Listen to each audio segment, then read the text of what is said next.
is our presentation in statistics and probability, collaboration with empowerment technology. So our scenario is numbers of hours slept per night by 30 students in Francisca Reyes Aquino. So, nag-interview kami ng 30 students sa Aquino and ito yung responses nila. So, sabi ni student 1, student 4, student 11, 12, 13, 14, 21, 24, 26, 29, and 30. Base sa kanila, ang sabi nila is 4 hours lang ang tulog nila. Okay, so to get the summation, need natin i-encode is equal sum the quantity of C2 colon C31. So, enter lang natin then lalabas na.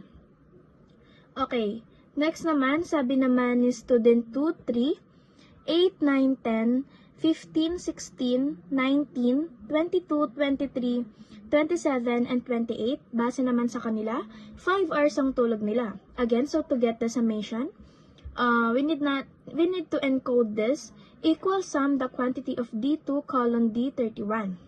Okay, so enter lang natin then lalabas na dun yung total summation natin. So, sabi naman ni student 6, 7, 17, 18, 20, and 25. Base sa kanila, 6 hours ang tulog nila. Again, so to get the summation of it, we need to encode the equal sum the quantity of E2 colon E31. So, we need to enter. Then, lalabas na yung final answer.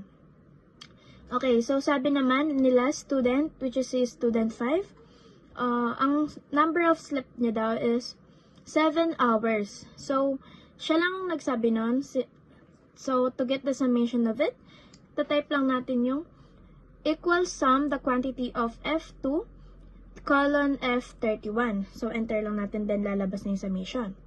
Okay, to get naman the summation of all the total, we need to encode equal sum the quantity of B33 colon F33.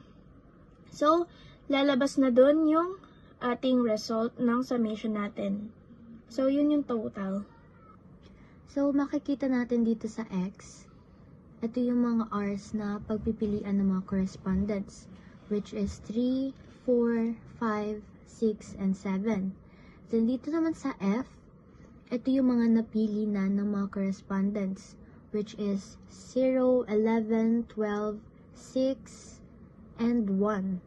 Then, para naman makuha natin itong P of X, kailangan i-divide natin itong F dito sa summation. Example, 0 divided by 30 is equals to 0. Then, 11 divided by 30 is equals to 0.3667. Then, 12 divided by 30 is 0.4. Then, 6 divided by 30 is 0.2. Then, 1 divided by 30 is 0.0333. So, ayun na yun. Yun yung process para makuha yung X, F, and P of X.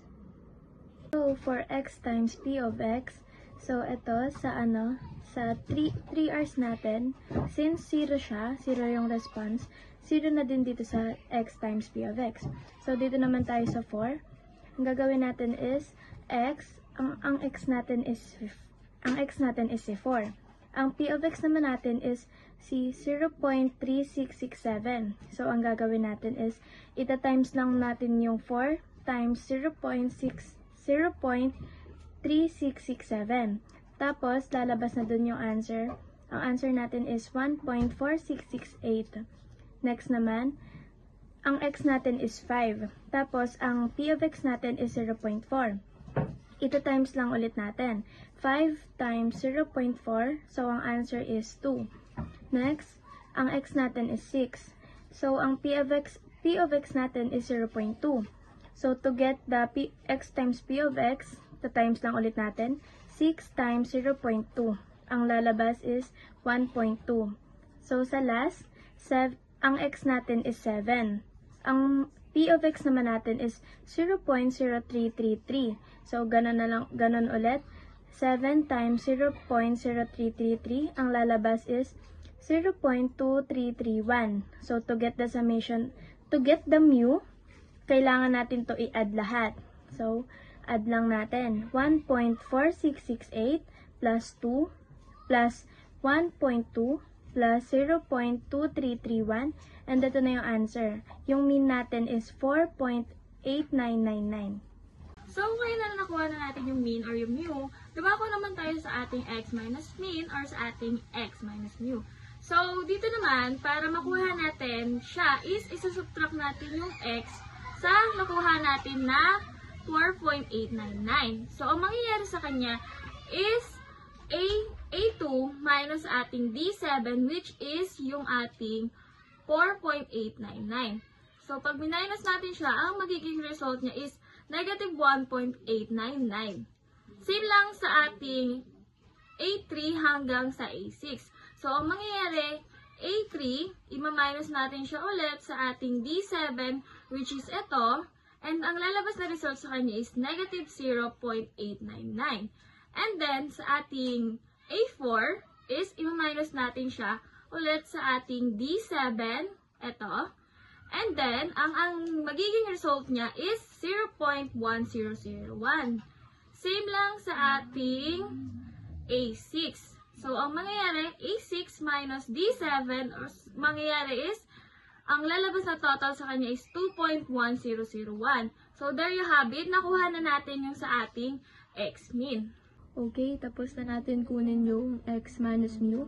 Ngayon naman, kukunin natin yung x minus mu squared. So, paano nga ba kunin yon? Babalik lang tayo sa x minus mu kung ano yung nakuha natin doon sa E2 is simply gonna times it by itself. So, kapag times natin yung E2 by E2 is, ang makukuha natin is 3.6096. So, yun ang ating F2 ngayon na ilalagay dito. So, next naman, ang E3 natin is negative 0.8999 times itself. So, ang makukuha natin is 0.8098. So, yun ang ilalagay natin sa F2 natin. So, sa E3 naman is 0.1001 times itself ulit. So, yun naman ang ilalagay natin sa F4 natin. So, next, E5. Sa E5 naman, we have 1.1001. So, times itself ulit. Ang makukuha natin is 1.2102. So, yun ang ilalagay natin sa F5 natin. Tapos, lastly, E6 times by itself, ang makukuha natin is 4.4104.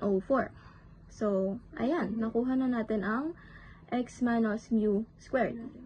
So, ngayon na nakuha na natin itong x minus mu squared natin, dumako naman tayo dito sa x minus mu squared times p of x.